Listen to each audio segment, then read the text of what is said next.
इचलकरंजी विधानसभा मतदारसंघात मतदान पुनर्निरीक्षण मोहिमेच्या अंतिम टप्प्यात जवळपास 63,549 मतदारांची नावे वगळली जाण्याची शक्यता निर्माण झाली आहे। हे टाळण्यासाठी अद्यापच्या मतदारांनी अर्ज दिलेले नाहीत त्यांनी 17 ऑगस्ट पर्यंत BLO कडे जमा करावेत असे आवाहन सहाय्यक निवडणूक निर्णय अधिकारी तथा प्रांताधिकारी दीपक शिंदे यांनी पत्रकार परिषदेत दिली। मतदार पुनर्निरीक्षण कार्यक्रम अंतर्गत शहरात BLO मार्फत पुनर्निरीक्षणाचे काम सुरू आहे।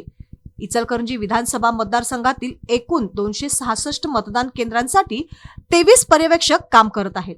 एकूण 3,17,733 नोंदीत मतदारांपैकी 2,53,369 इतके अर्ज जमा झाले आहेत। हे प्रमाण म्हणजे सुमारे 80% इतके आहे। उर्वरित 20% मतदारांमध्ये 12,499 मयत, 18,849 गैरहजर, पत्त्यावर मिळून न आलेले, कायमस्वरूपी स्थलांतरित झालेले 26,163, दुबार नोंद असलेले 5,198 आणि इतर 147 अशा तब्बल 63,549 मतदारांचा समावेश आहे।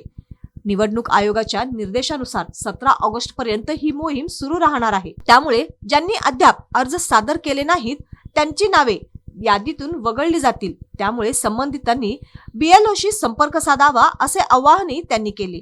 तब्बल 13,000 मतदारांची नावे यादीत असली तरी त्यांनी पुरावे सादर केलेले नाहीत।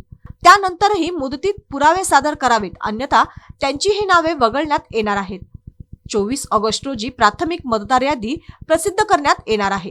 त्यानंतर नवीन नोंदणी वगळण्याचे काम सुरू राहणार असल्याचे त्यांनी सांगितले। कोल्हापूर उत्तर विभाग मतदारसंघानंतर जिल्ह्यात सर्वाधिक नावे न आढळून आलेल्या इचलकरंजी हा दुसऱ्या क्रमांकाचा मतदारसंघ ठरला असल्याचेही त्यांनी सांगितले।